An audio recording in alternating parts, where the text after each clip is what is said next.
Hey Taqueando listener, I'm Bill's producer Luca. Just a quick heads up that Bill's interview today with Diego Hernandez had a bit of an audio issue for the first few minutes, but we were able to fix it, and I promise you, it's an amazing conversation. I hope you enjoy it.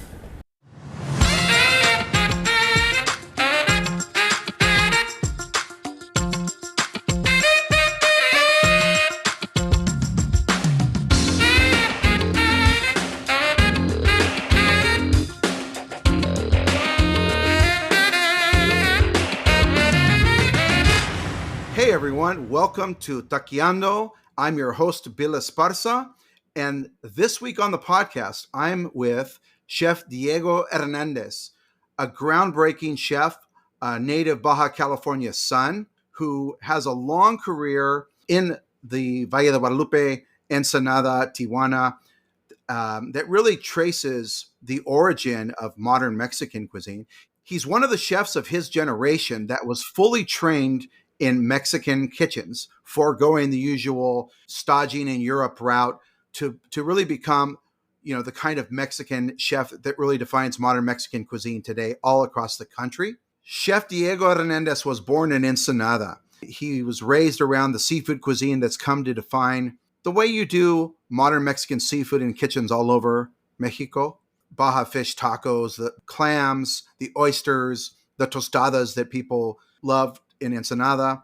Diego grew up with that. He started his career at Manzanilla in 2002 under Chef Benito Molina as a dishwasher. Then he worked his way up through that kitchen and onto Pangea in 2003 under Chef Guillermo Gonzalez. From there, he went to Puyol in 2005 and was there for a couple of years, right about the time Puyol was making the transition from French and American influenced modern cuisine to a legitimate modern Mexican cuisine.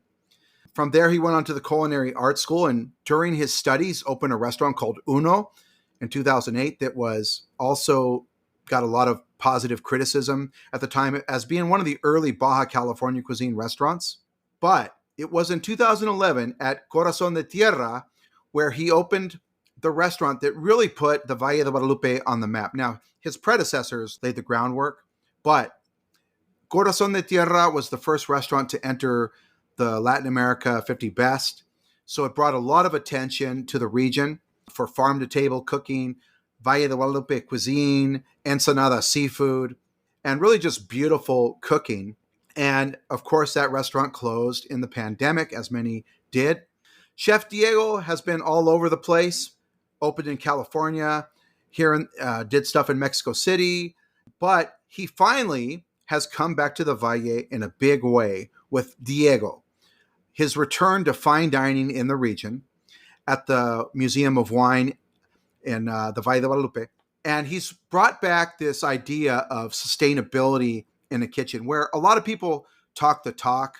Chef Diego walks the walk. So joining me this week is Chef Diego Hernandez. But before we get into our conversation with Chef Diego Hernandez, Taqueando is all about the antojitos. So this week, the best bites I ate were at Mira Poolside. So it's brand new. It just opened in the Valle de Guadalupe at Mira Earth Studios.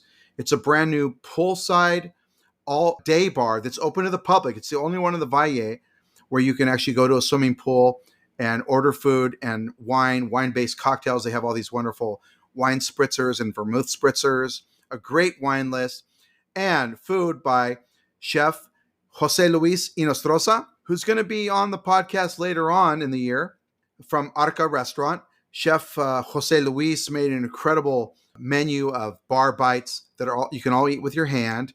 Lots of wonderful tacos on skewers, a Wagyu beef taco that's on a skewer, a pork belly taco that's inspired by Mexicali, a wonderful shrimp tostada, and the shellfish are off the charts. So queen clams, blood clams, oysters, all with wonderful, beautiful sauces, dressed with flowers and all the lovely dots of fine dining in the Valle de Guadalupe. So be sure to check out Mira Poolside at Mira Earth Studios. That's it for this week because we have a big talk coming up, a juicy one with Chef Diego Hernández. Taqueando is powered by Acquired Taste Media. Be sure to listen to our sister podcasts, the LA Food Podcast and Let It Rip, a companion podcast for FX's The Bear, available wherever you listen to podcasts. And now, without further ado, vamos a taquear. Diego, welcome to the show. Thank you for having me, Bill. This is pretty cool. Well, it's great having you on, finally. We've been talking about this. Thank you, Bill. Yeah, I'm very happy to be with you. So let's start with the fact that you are one of the few chefs that I actually trust when it comes to food recommendations. Thank you. Thank you very much. I trust you as well, a lot. Yeah, well, thank you. I mean, a lot of chefs I know either don't go out and eat, or you don't have to be a foodie to be a chef. You can actually be very good at cooking, but you just kind of go to your friends' restaurants. And so I actually just saw this segment where Chef Eric Ripert was talking about where he likes to eat in New York. And I'm like, oh my gosh, I don't want to eat in any of those places. You know, they were all his friends' places. Jean-Georges, I mean, come on. Get out of here, Chef Ripert. That happens to me with David Chang. Yeah, David Chang, he is the worst. I don't want to go anywhere. Yeah, he's like literally, he should be advertising on his shirt his friends' restaurants. Yeah. Yeah. We don't want to listen to David Chang for a lot of things. Yeah, not. But, you know, over the years, a lot of people, you know, I do obviously as a writer, I do a lot of research. I sometimes just run around and see what happens. I do find, obviously these days, I find things online. There's a lot of stuff out there on TikTok and Instagram and Facebook that wasn't there before. I use Google Maps to find random places, but every now and then I get a hot tip from somebody about a new restaurant. And Chef Diego has been one of the few people that I can really like, okay, if you're telling me I should check this out, or maybe I saw it on your Instagram, I'm going to go there and check it out. And 100% of the time, it's a badass place. You were the first one to tell me about El Pizon. Yeah. You also told me about La Upa del Güero. I heard it from you first before I ever heard it from anybody else. Mariscos Yillos, all kinds of cool places. So yeah, at least once a year or twice a year, I get a cool insider tip from Diego. He's also one of the few people I will call to ask what's happening in the Valle. So you told me about Damiana. Damiana, yes. And so you've been on the ground for years. You were obviously before you were into food, and before you got into Manzanilla, you were eating around town there in Ensenada. Now, your career, like again, it sort of maps the progression of modern Mexican cuisine in Mexico, which doesn't start till 1998. So what were you doing in 98 there in Ensenada? Well, I actually started my career in 2002 in Manzanilla. And before that, I was just finished high school. I was thinking about what I wanted to do with my life. I hasn't decided yet if I wanted to do a career in food or music. Was like my second thing. And just randomly, it happened that my mom knew one of Solange's friends, Benito's wife's friends, and she just said like, Diego might be interested in food, and she said, well, I have some friends that own a restaurant. Tell them to come. So I just did it. You know, like could have been anywhere, but it happened to be Manzanilla. So your mom was getting tired of you sitting around the house. Basically. Basically. I rolled to university. I studied one semester of business administration, but I failed almost every class. So yeah, my mom was getting tired of me. Okay, so college wasn't your thing. So you started there. You did start there as a dishwasher.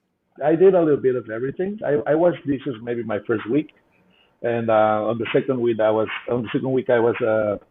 just cleaning vegetables and learning the job of the kitchen. So I was doing a little bit of everything. Sometimes washing dishes, sometimes peeling garlic, sometimes carrying the wood for the fire grill, doing whatever was needed. And I did all that for maybe 6 months before they actually gave me a position in the restaurant as a stagiaire. I was getting paid tips, and I was learning a lot. So So at that time, I was still living at my parents. So that's something that I could do at the time. And yeah, I think 6 months after they put me in the position of salads and desserts. So I was that was my job for a year. I would say that you progress pretty quick because you were only at Manzanilla for a year before you go to Pangea. So obviously during that year, when was the moment you knew that like this was for you? I think after a couple of weeks, to tell you the truth, after a couple of weeks going to a restaurant every day, I I found out that I was trying really good food. Like in my idea to be a chef was supposed to be learning about French technique and European food, but Benito was cooking and Solange, they were cooking with only local ingredients from Ensenada. So I was very familiar with almost everything that they were using on their menu, and it was just the creativity around it what I really liked. I felt that every day I was going there, I was learning something new, and I was trying different flavors that got me very, very, very interested. And because of that, that's why I said, you know what, maybe I can be good at this. I really like this, so I stayed. I actually stayed there for like a year and a half. A lot of people don't understand how young modern Mexican gastronomy is. Like you're a young guy and it's younger than you. And for me, it begins around 1998 with Guillermo Gonzalez and Pangea. And shortly after, you have Puyol, Manzanilla, Alejandro Ruiz in Oaxaca. So a handful of chefs start doing stuff. But even at first, they didn't really cook Mexican cuisine. Yeah, so I was very lucky to start at the beginning of this movement, you want to call it like that. And the thing that I saw in retrospective is that everybody was reshaping what Mexican food is for Mexicans. Like in a way they were calling it modern Mexican at the time. Now we just call it Mexican food, but we were understanding that Mexican food comes from different regions and there are different ways, and the recipe book for Mexican food is immense. So it's very hard to actually track and understand completely what Mexican food is because it's a regional cuisine, right? So on that time, the best chefs knew each other, but they were doing things completely different one from the other. And my journey began in Manzanilla. So now, in retrospective, I can tell you that I think that's where the local way of cooking in Mexico started getting more value in restaurants. You said something very interesting to me years ago that you said that Chef Benito Molina and Solange, that they dropped a modern concept from the very beginning. And it's remained, that concept all along. But as far as where a lot of restaurants have evolved, like Puyol has gone through so many iterations, like Manzanilla was right where it is today at the very beginning. And so I believe you're right. A lot of people think about Rene Redzepi when they think about this idea of local food, but this is really before Rene Redzepi that Benito Molina was doing this. And then by 2002, Yes. Enrique Olvera was beginning to do this. Yeah, so what happened in Manzanilla was very, very logical because it started as a project to make Mexican food that goes along with Mexican wine. And remember that Mexican wine was a very new project at that time. Actually, the first year of Casa de Piedra, which is known by many people like the project that started everything, was 1997.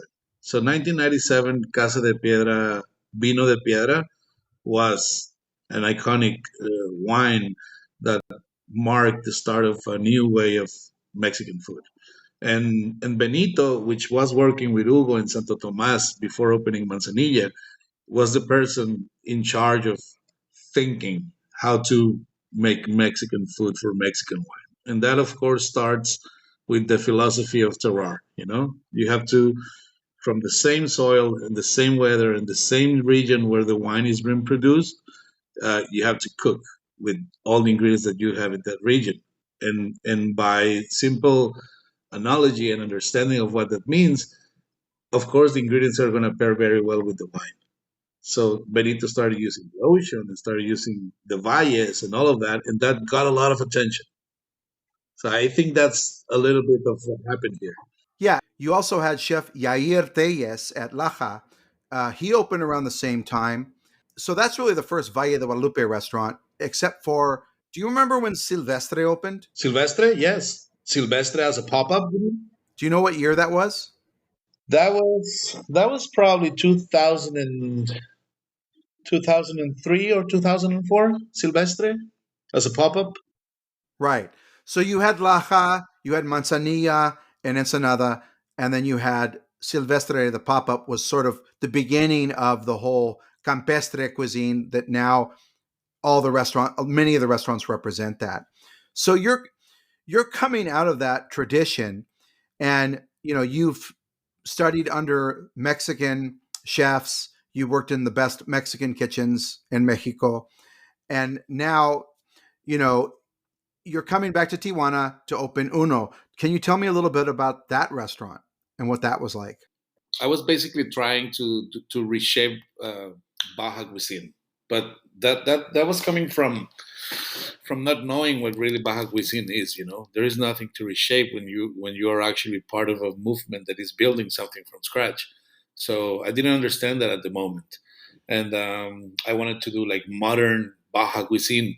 And as I started learning and reading about our history and understanding a little bit more about the culture of here where I'm from, I understood that we had something much better.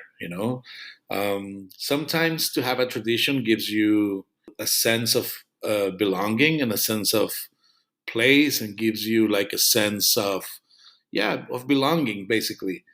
But when you don't have that, it opens to the world.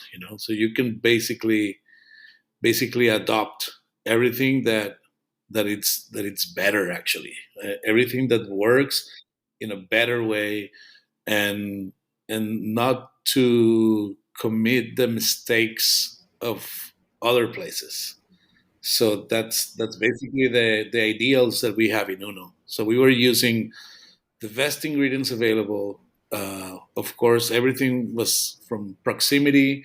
We were cultivating these human relationships in which we were friends with all the people that was hunting and fishing and farming, and we had like real close personal relations with them, and that's why we had the best ingredients. So what we were trying to do is just not to spoil them, to use the flavors of the region, a little bit of Asian, a little bit of Mediterranean, a little bit of Mexican, of course, and that's how it started. So that's what we were doing in Uno, and of course the techniques were very contemporary at the time, because I was working with Puyol and Pangea, so that's what I learned. I didn't learn any classical Right. styles or classical techniques. I learned new wave. So that's what we were doing. After that, of course, your restaurant closed, and then you were still in school, Yes. and then you finish up school. But around the time that you are beginning to plan for your second restaurant, which is Corazón de Tierra, which is your landmark restaurant, I think that like everything was converging. A lot of Mexican chefs, chefs of your generation, had come back from doing stages at El Bulli, and many were looking at Rene Redzepi and had worked there. A lot of people, I think I've talked about this before, that the second largest number of stagiaires at El Bulli were Mexicans. So it was Spaniards first and then Mexicans. And so everybody's coming back to Mexico with techniques. They also were coming out of Enrique's kitchens and Guillermo Gonzalez's kitchens. And in the Valle, a lot of young chefs were coming out of Manzanilla and Laja. So all this is happening, and everybody's understanding more and more like the mission of look to your antojitos of your region, look to the dishes, the culinary traditions and the products, and cook that way. And of course, in the Valle de Guadalupe, that meant wine, olive oil, luxury seafood products, and all the vegetables that were being grown in your backyard, like what was happening at Laja. And so you open Corazón de Tierra. It was a hit from the beginning. So can you tell me about where you were? Because obviously you were still trying to figure this out at Uno in Tijuana. But at Corazón de Tierra, you really hit your stride. Yes, it was, of all the odds, it was the most improbable thing to happen for that restaurant to be successful. And since the beginning, there was no tourism in Valle. Some people was coming like once or twice a year to check on the wines they were making in La Escuelita, but it wasn't at all like a tourist destination or a culinary destination. Yeah, just locals like me. Just locals like you, yes. And if you were coming to the region in that time, maybe you spent a day. For sure, you were staying in Ensenada, and maybe go one night to Manzanilla, and maybe lunch the next day to Laja, and then just go back. Wherever you were going. So there wasn't a lot of lodging or Huevos rancheros. well rancheros. Yes. So when we did the project, I tried to convince Phil and Eileen Gregory, which became my partners in Corazon de Tierra, to not do it in Valle. I really wanted to do it in Ensenada. And after long conversations and coming and going, because I was still living in Tijuana at that time when we were planning to do the restaurant, they came forward to me and said, like, let's do it here in the property, or not do it. Yeah, and I was like, okay, let's try to make something work in the property. So they already had like a row of vegetable garden that they were using for personal consumption. So I built a project around that, and we created the vegetable garden that became the soul of Corazon de Tierra. And I wanted to work only with local ranchers. So I already knew who I was going to work with Tito Cortez and with Marco Polo Gutierrez and different guys that were ranching, farming ahí en Valle. And the restaurant was being built, and the architect told me that we still had like 3 more months to go. So I sent letters to different charcuteries because I wanted to learn how to work with whole animals and preserve meat. Yeah. And they accepted me in Fatted Calf in Napa Valley for 3 weeks. So I just did that. I went and stayed in Napa for 3 weeks, learned from Taylor how to butcher, how to cut, how to preserve, all the techniques to make sausages and confits and patés and all that stuff, and came back to open Corazon. So the first concept of Corazon was a breakfast place. Right. I had the idea that people that were coming to check on their barrels, they needed to eat hearty breakfast to be able to allow themselves to drink a lot of wine during the day. And I hired a baker, so we were baking our own bread, doing all the charcuterie for the sandwiches, and planting a lot of vegetables and lettuces for the sandwiches. And I was pickling a lot of stuff, like kind of the style of what Tartine was doing in San Francisco on the beginning. Um, so we opened the first week of it was July 31st of 2011. It was Fiestas de la Vendimia, and nobody came for breakfast. Absolutely nobody came. Everybody arrived at 4 p.m. We were supposed to be closing at 3. Everybody arrived at 4, and they wanted to have lunch. Of course, I didn't have a lunch menu planned. I only had sandwiches and huevos. So what I did is I just charged like a prefix. I think at that time was $40 or $35, Yeah. and I was giving them 3 courses, and with the all the vegetables we were doing salads, and with all the patés and croutes we were doing the main courses. Of course, I was improvising sauces, and with the leftovers from granolas and yogurts and fruits, I was making ice creams and desserts. So we did that for the whole first week. Nobody came for breakfast, so I was reusing everything I was already prepped for breakfast. Right. And that went along for 2 weeks because the Valle was full, Fiestas de la Vendimia was full. On the second week, Right. That's when everybody's in town. everybody was in town, and we were packing the restaurant at lunchtime. So it took us 1 week to understand. Okay, what's going on? Nobody's coming to have breakfast. Let's prep for lunch.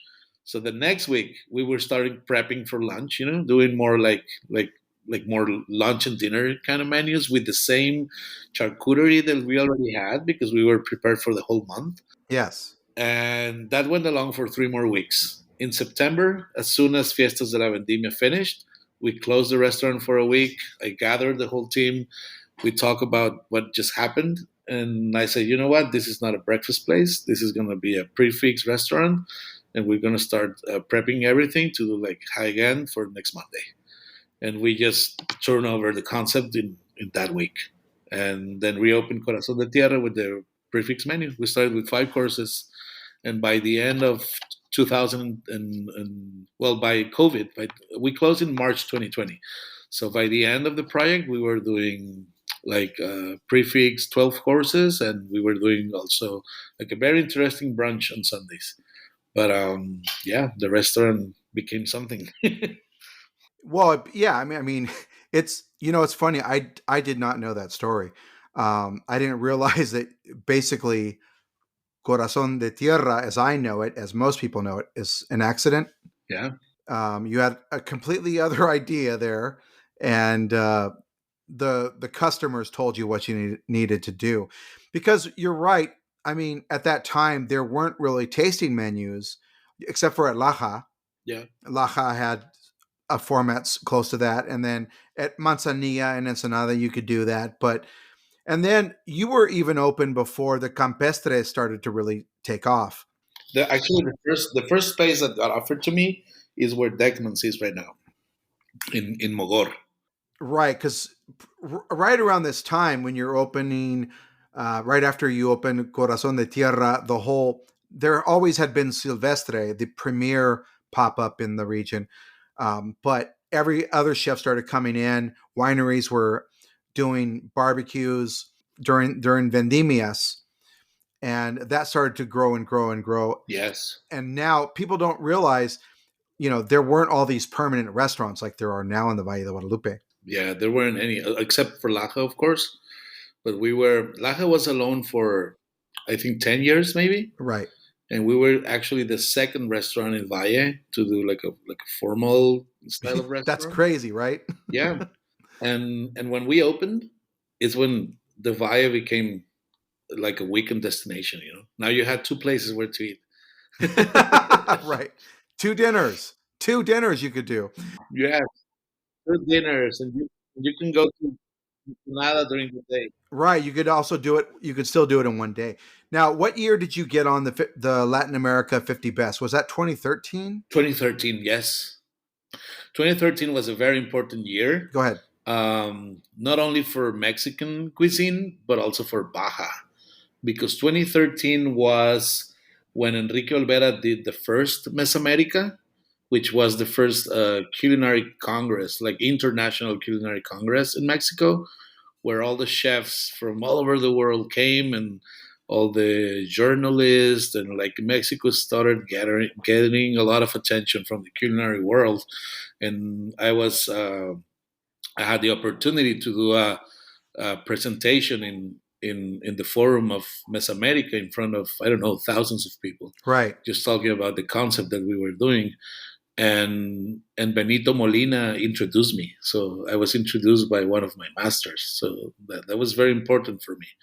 And I was recently watching that video, and the way he introduced me, he says something that I kind of erased from my memory. I don't know why, but it was pretty cool, because the other reason why 2013 was a very important year was that was the year when Anthony Bourdain came and visited Baja and did that episode for No Reservations. Right. So I think that really exploded the tourism in the region. And in that presentation in Mesoamerica, Benito introduced me as the first Mexican chef trained in Mexico by Mexican chefs. Right. And I didn't realize that, but Anthony Bourdain said that in the episode, and I kind of forgot, you know. So he said like Diego is the first Mexican chef that was trained by Mexicans in Mexico.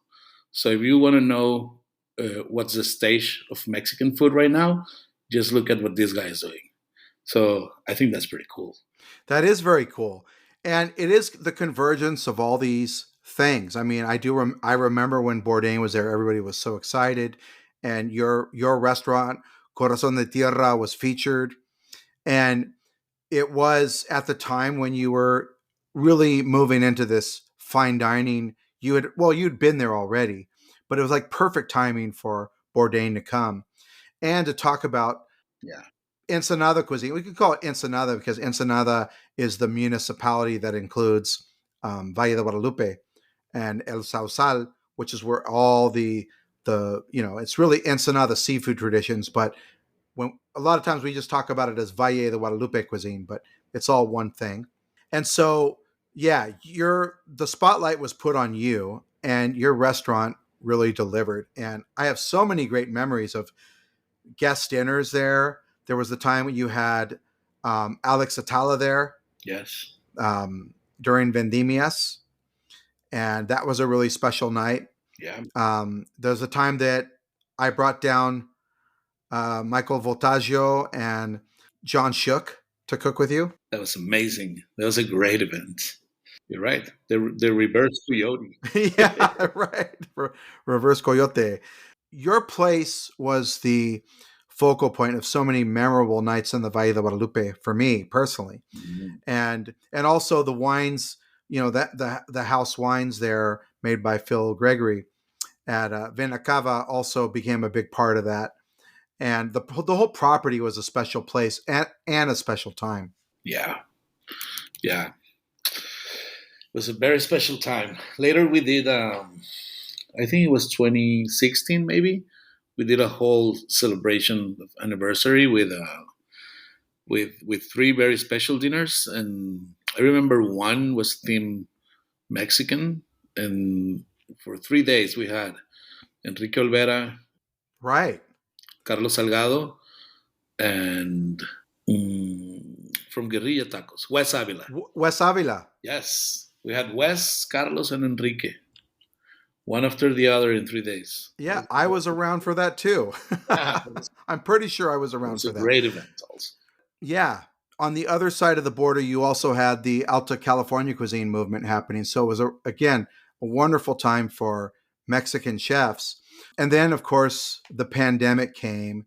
And that's really, that's what ultimately did end Corazón de Tierra. Yes, it was a very tough decision for me because on one end we were about to do like a sister project, which became La Bête Noire at the end.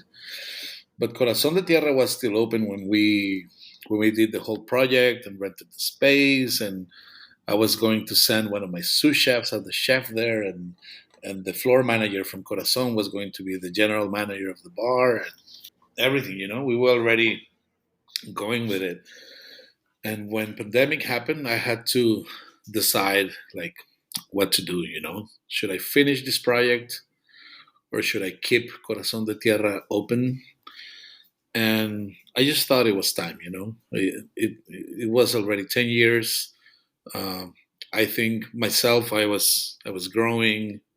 I was in a different part of in my life and in my career, and I thought it was a good time to like turn the page and see what was next. So yeah, it was very hard, but I had to close, and then I run the bar during COVID in Ensenada. It was pretty fun, but it wasn't Corazon. Right. No, this was a period where, of course, once for a young chef, you were still a young chef then, and a lot of things are happening. You have lots of, fame from Corazón de Tierra. a lot of offers and things. You did do a restaurant in Los Angeles Hmm. that, we all really were rooting for, Verlaine, that didn't last very long. Yes. You had projects here and Yeah. there, lots of bad partner decisions. Yeah. Learning, learning. You know. Learning decisions. But I mean, look at, if you do business, any kind of business, you're going to have falling outs with partners, and there is most partnerships do not last forever, and so these were regular things. Hmm. But they're also, it's a lot to go through, obviously, when you care about your projects, and there's a lot of personality that goes into opening a restaurant, and a lot of your soul, right? Yes. Yes, and I always like to my exploration of restaurants, of course, from comes from goodwill of doing something for my community. You know, Right. when I finished my time in Pantea, I remember Guillermo Gonzalez, that he's an Ensenada native, telling me like, "Hey, we have to put Right. the name of Ensenada. You know, like we have to like take care of the name of Ensenada. Por poner en alto." That's what he said. Hay que poner el nombre de Ensenada en alto. And I don't know how to translate that, but Yeah, you want to elevate the name of Ensenada. exactly, yes, and that's what I've been trying to do since then. I don't know if I've succeeded in some things, I failed in others, Yes. but everything comes from the intention of not only doing business, which business is very, very, very important, and it's something that I'm still learning. Sure. And but I wanted to learn how to do business to be able to keep being creative, because at some point you are contained by the space where you work, by the tools that you have in that space, even by the region where you're at, by the ingredients that you can afford, by how much the customers want to pay. So at the end, all of that comes from the business side of things. And in order to have creative freedom, you have to own that. And that has been my intention since then. Yeah, I've always respected your approach. You are, well, I would say outwardly, you're a very calm person, but you have a very very rebellious instinct, and I want to say that you're a very uncompromising person, but not in a loud way, in a very quiet way, that everything that you've done, has been something you really believe in. And, what you just mentioned, this idea of doing something that's supposed to be special and meaningful, and also to respect not only your mentors, but your hometown, and, as well as the product, and the cooking. But there's a greater purpose, and, it's hard to do that and also just be a ruthless business person. So now here we are, right? Yeah. I was just thinking as you were talking, that I'm very grateful that I'm a chef. I have only Yeah. good things to say about being part of this culinary world, and to be born in this region. And I think we are doing the best that we can as a chefs, and we are in the right place at the right time to do it. This is where you can be free. This is where you can um, work, and knowing that actually everything you're doing would mean something at some point as a community, not only by yourself, but this is what's happening here, and being part of this is very important. And for me, gastronomy has given me everything. Like, I grew up here in Ensenada, which is it's a Ensenada. It's a little town. It was smaller when I was a kid. Yeah. And I was raised in a community full of fishermen, and we were celebrating posadas, and we were, I don't know, it was a very, very small town with new people arriving every time from different places. And for me to be able to get out of the town and know the world, because for me gastronomy has been my key to understanding life. If you want to get philosophical, Yeah. like I've had the opportunity to travel everywhere and to meet a lot of people Right. that share the same passion and the same tastes of that I like. And I've been able to experience in my life very good things from strangers in different parts of the world, that because they love hospitality, they treat you as family. And for me, hospitality has become the most important thing in life. Is the most important. Right. And to be able to be hospitable in whatever you do, it would create a kinder world for everyone. And for me, to be a professional in hospitality is what gets me out of bed every morning. I really love what I do. Right. So I think everything that we do as chefs has a more powerful meaning in the end. Yeah. I mean, this has been your trajectory from the beginning and all the things you've done. Now, a lot of people were speculating over the last 5 years when or if you were ever going to return to fine dining, and and how you would do it. Somebody that you and I both admire, and also can call friend, is Chef Daniel Patterson, who's also kind of going through the same thing you're going through.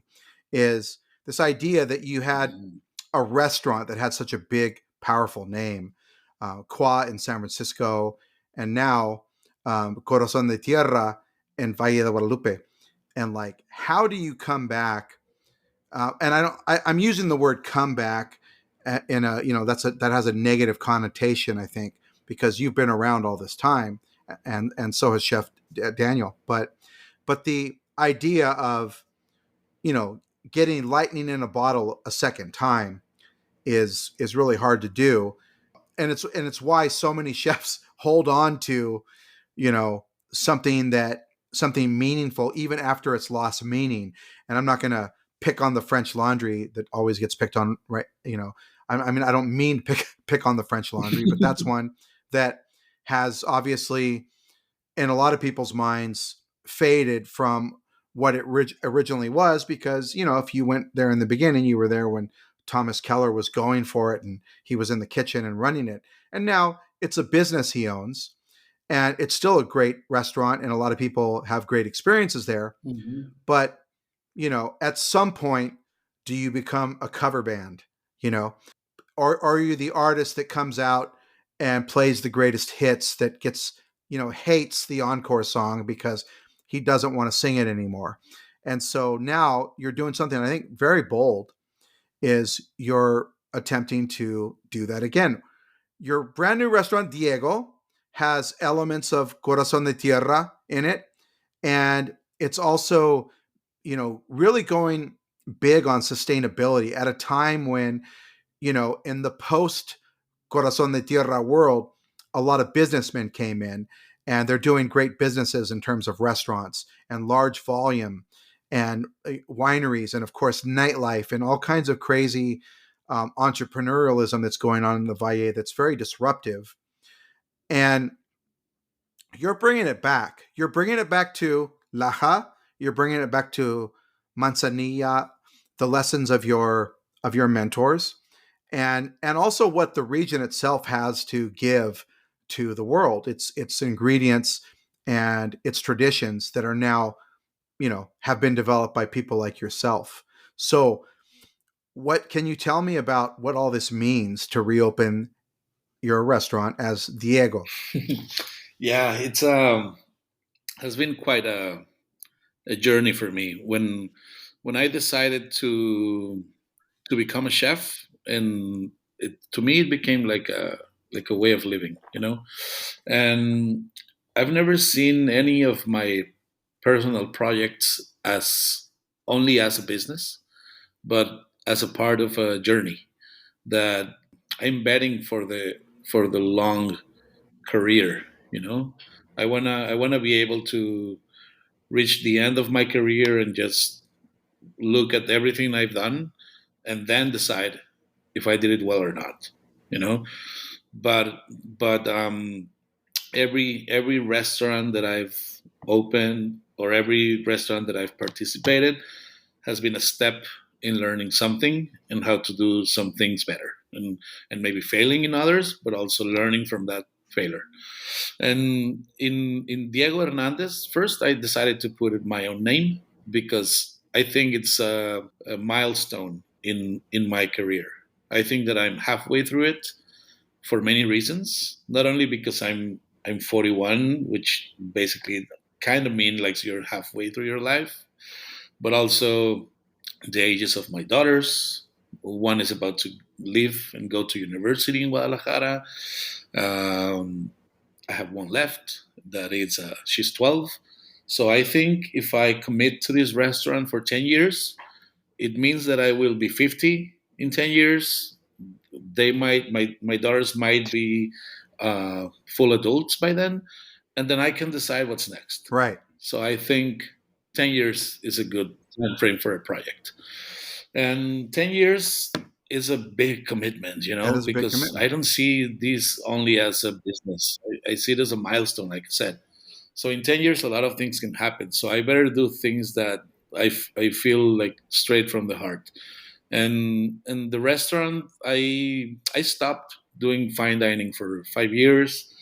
Of course, learned a lot of things, mostly on the business side. But I've been thinking about doing this restaurant since I closed Corazon. The first thought is why I would have done better. If I would open Corazon again, what would I do different? Right. What would I change? And as the years went by, I decided to not name it Corazon again. And I didn't have another name. I was thinking about different names, and it became so personal that I had to do a little introspection work and understand why I like cooking so much. Why do I do what I do? And what are the things that got my attention when I was just learning that really make me fall in love with cooking and with the idea of being a chef.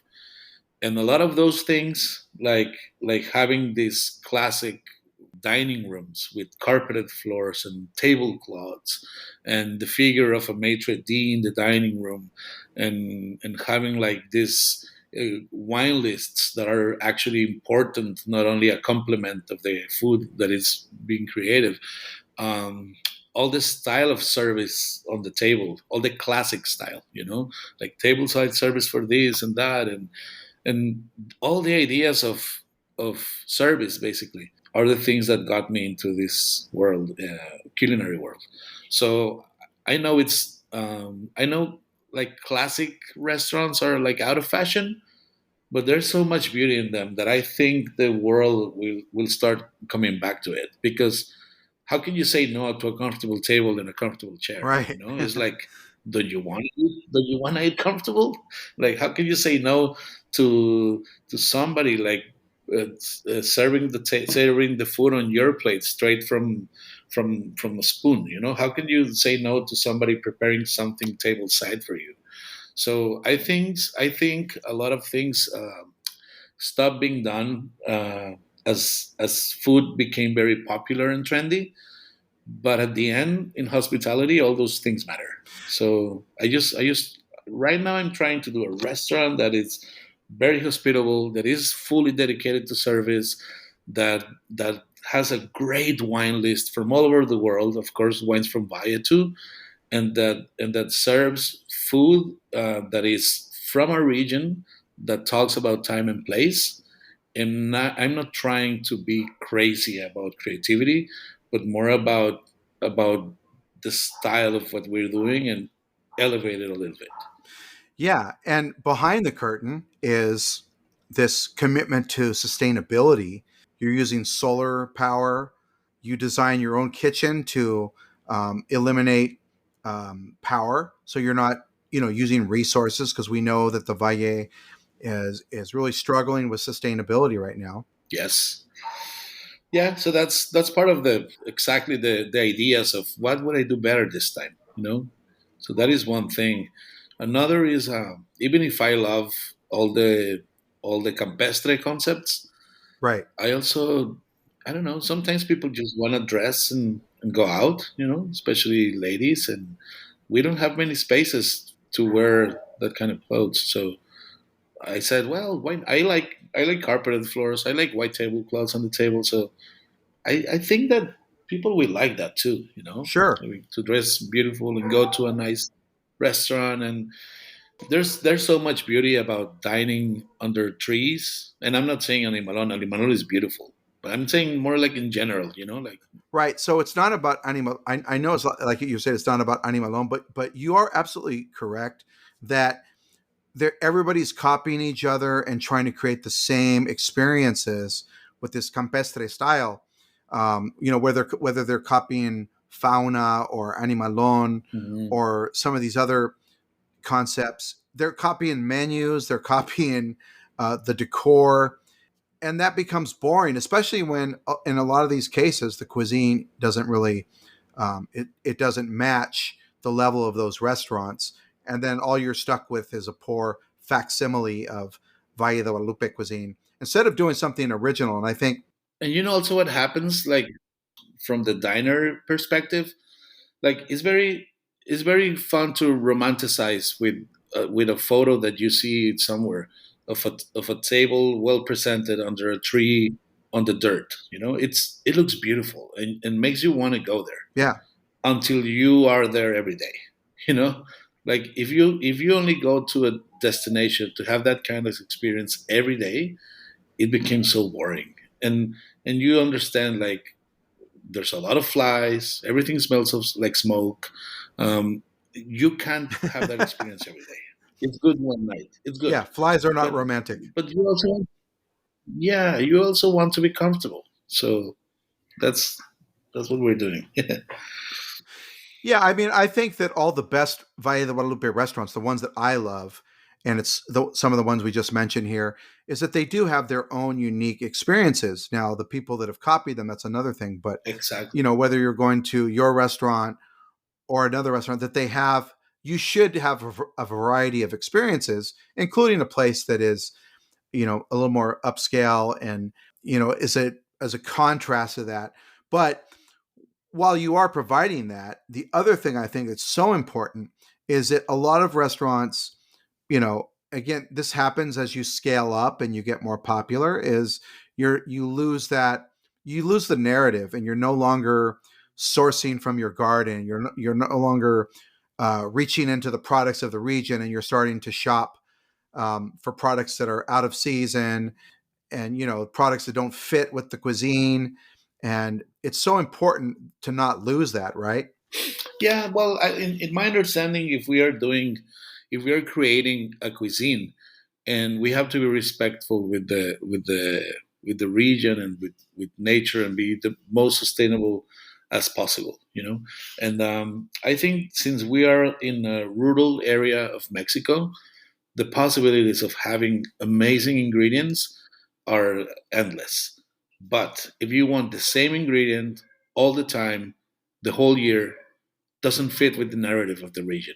So that's the only thing that I have something against. I don't mind how you want to create your business or your restaurant. Yeah, What I mind is what I care is the lack of how do you say, congruencia, like congruence. like congruence. Yeah, that's what I think. It has to make sense. If you're here in the Valle, in rural areas, why do you want to bring process of big cities to rural areas? Right. That's the first thing that uh, creates problems. Right. And if you're starting to do that, probably you've scaled up too much and you're not being sustainable, Yes. which is so important with the limited water resources. So folks out there, they have 10 years to get into Diego before you're gone. And I can say I've been there now a couple times, and it's a really amazing. I mean, I went even before you were open, and I went really shortly after you opened. And obviously, there was a big change already, and you're just getting warmed up there. It's a beautiful experience. It's using all the parts of animals, using all the parts of a vegetable. Even, I mean, you're getting down to parts of vegetables that people are throwing out. And that's always been, I think, the idea of Valle de Guadalupe, of using things, Yeah, using the products, and, being sustainable in your cooking. yeah, to get the best out of it.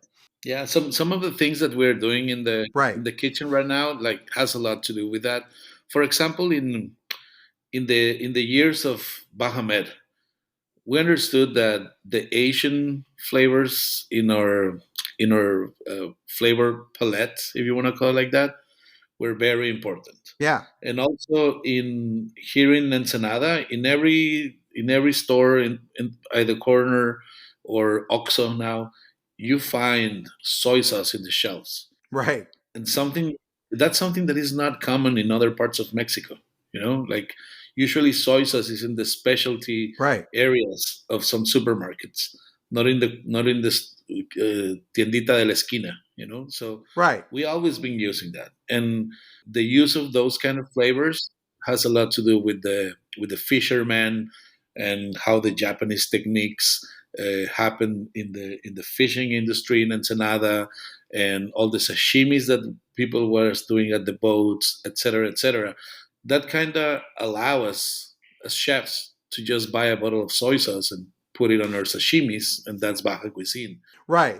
The Japanese condiments that have made their way into the region. Yes, and as I've been advancing in my career, trying to be more sustainable, trying to get rid of industrial food in my cuisine, I've been learning a lot on how to ferment and how to create these kind of flavors, and try not to buy them from a bottle at a store. So now we don't use Right. soy sauce, for example, and everybody in the world is doing garums and shoyus and all of that. And if the knowledge is there, why not using it? Why not use it? Right. So we're doing that with all the leftovers from beans and from leftovers from fish and all of that. No, I definitely see you. You definitely see that when you're going through the tasting dinners. So right now, how much is your tasting meal? Mm, it's still $100. We didn't want it to start as a new restaurant and to be like super crazy expensive. We want to be competitive in the pricing, and especially because now I don't know if you saw that article, but Valle de Guadalupe is the region of the world with most Michelin stars per capita. How crazy is that? Right. Of course, it's It a is small crazy. town, but we have so many Michelin stars there, and we as the new guys, I think there's a lot of competition right now, and of course, you have as a visitor of the region, you have many restaurants in Michelin, many restaurants on 50 Best. So we know we are not the first option yet. So we need to work very hard to gain our position there. Right. And we not don't only have tasting menu, we have something else that we call carte blanche, that it's basically like a Valle tasting menu, you want to call it like that. That means that it's family style, Right. meant to be shared with the whole table, but it's 6 courses. That's a carte blanche, and that one. So the tasting menu is 100, carte blanche is 65, and we have a small menu a la carte that we change every day depending on what we have available. And that menu has like 10 dishes every day. So there are many options to come visit the restaurant for different budgets and different reasons. Right. It is approachable. Yeah. I wrote that in my story for Eater, that you're coming in very approachable. So for a lot of people that don't have Diego on their mind yet, because or don't, maybe they're new to the Valle and they don't remember Corazón de Tierra. Diego right now, it's affordable for a great tasting menu, a world class tasting menu for $100, and that's a beautiful thing. And if you don't even want to, you can even not spend $100. You can get out of there for less. There's a great wine list, as you mentioned earlier. It's a beautiful setting. Go there when the sun is going down, right? You want to see the sunset? Oh yes, we just opened a terrace. We just opened a terrace that you haven't seen. and that's gonna be for sunsets, basically. Okay. Well, I'm gonna be seeing that soon.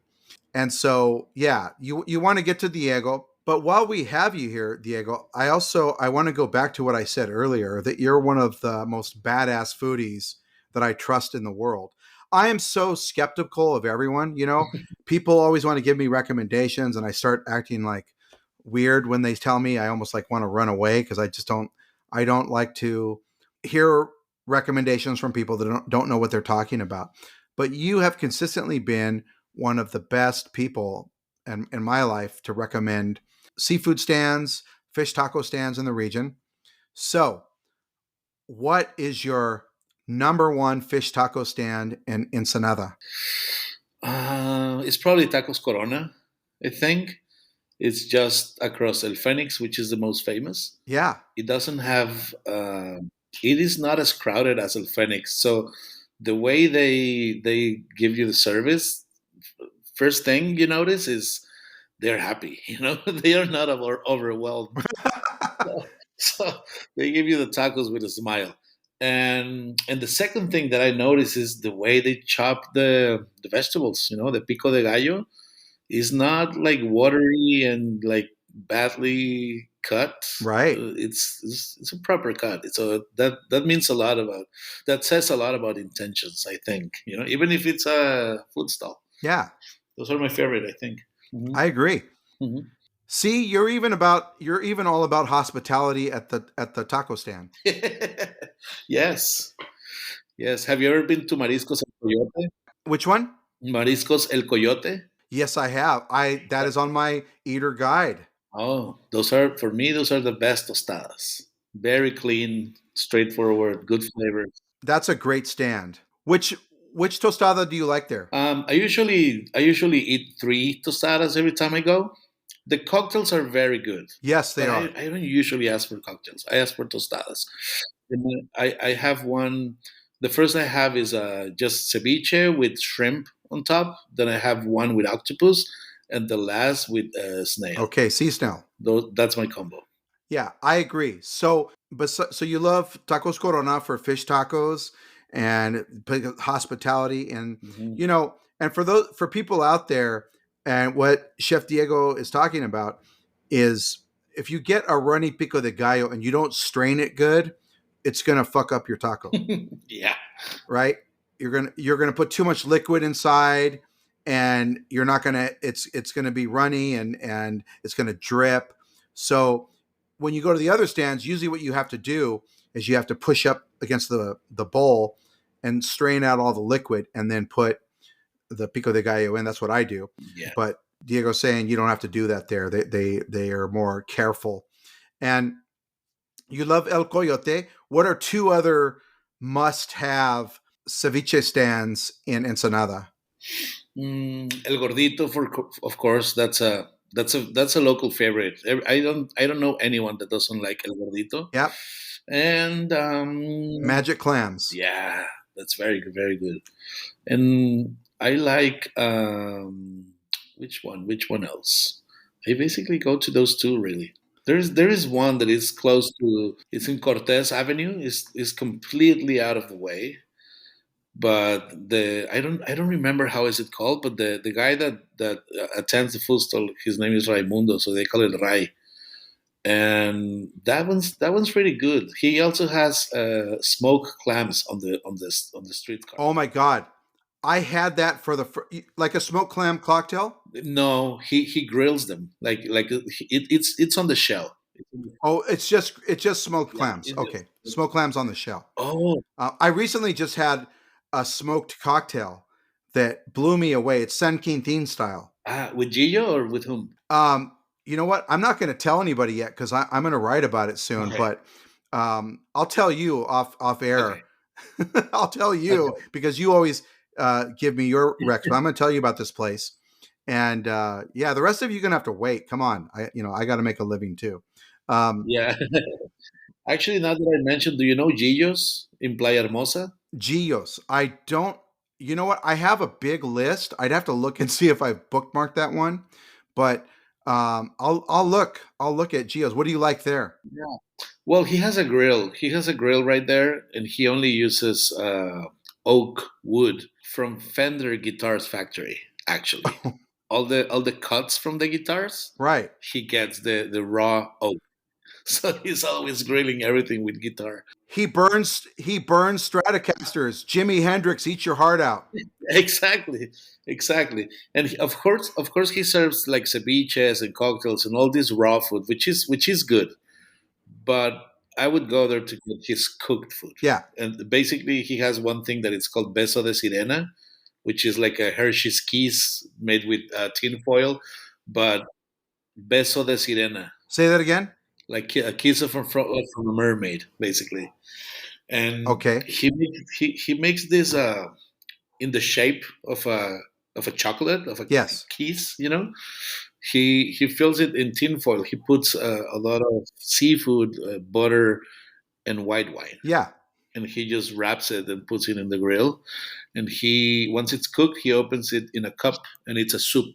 That one's really good. Okay. I will check that out. And what's your favorite craft beer in the region?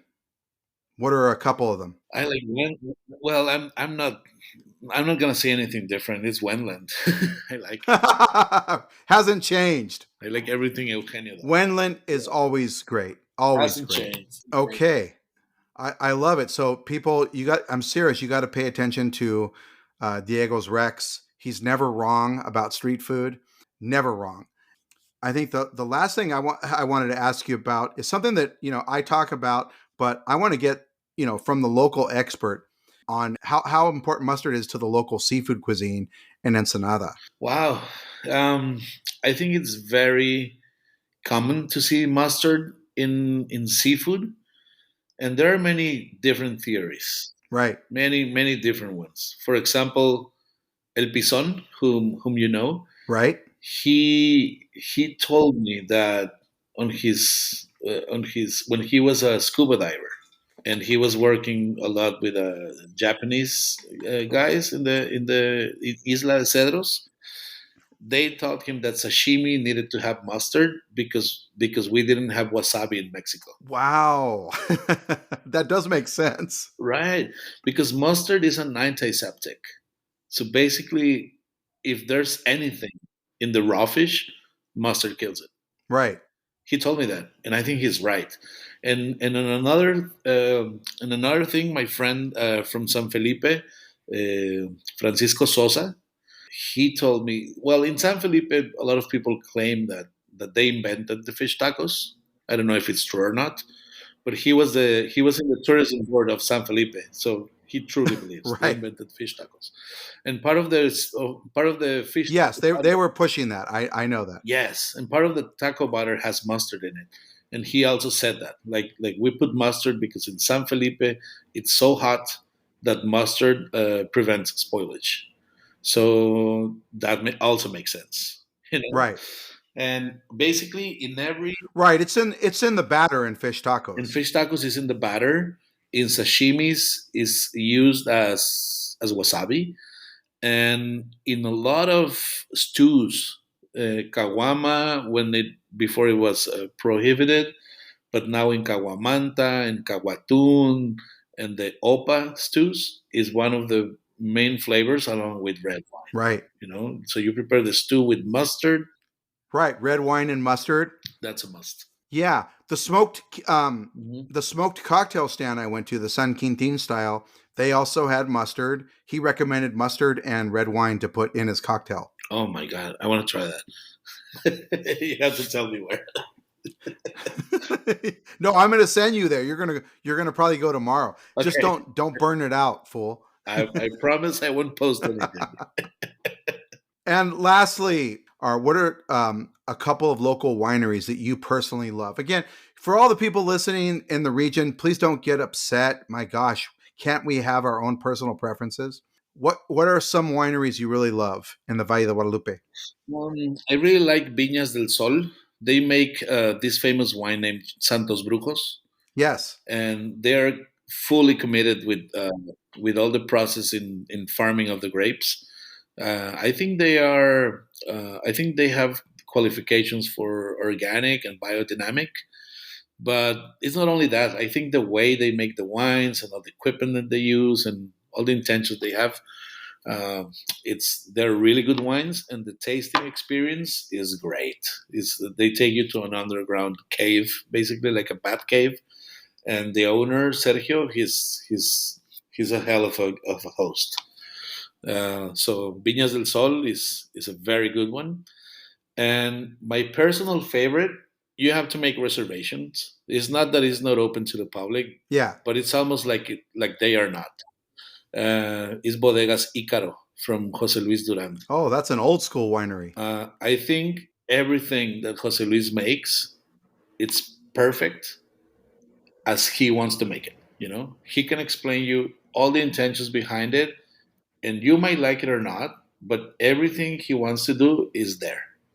And I think most of his wines are very aromatic, with very aromatic profiles, and his understanding of the terroir and the seasonality and how he selects the harvest for each grape, depending on where they are and how the weather is very unique. And he's almost like a philosopher for wine. So a wine tasting with him might take you the whole day. You can spend 4 or 5 hours with him, but everything he says and everything you taste is unique. So I really recommend that. Okay. All right. Thank you so much, Diego. It was wonderful having you on. And for those people listening, our listeners, please go to Diego. It's a very important restaurant to support right now. Things have been slow in the Valle, so you don't have there's going to be places that are going to be very packed. Take time to go to Diego. And also you can read Diego's musings on his Substack. That's a neat thing. Yes. Yes. Right. And also, what's your Instagram handle? I think it's the same as the Substack. It's DH Baquedano, Baquedano, DH Baquedano. That's my second last name. Yes. So follow Chef Diego, and again, if you watch his stories and prioritize them, you're going to get a little street food hint every now and then, because he doesn't tell me, like he doesn't keep. Like, it would be great if you could just tell me, but now I have to follow you. So yeah, you should try the Chinese restaurant I just went. That's really good in Tijuana. Okay, we're gonna do that. Yeah. It sounds like we have a date to go get a smoked seafood cocktail. Yes. And maybe go drink some wines at Ícaro. Perfect. Sounds like a good date, Will. Thanks for being on the show, Diego. No, thanks to you. And I'll see you soon in the Valle de Guadalupe. Thank you for the opportunity. Bye-bye. And that's it for today, folks. If you like what you're hearing, please leave us a comment and a rating wherever you listen to your podcasts. Stay tuned for next week, and we'll be back with more.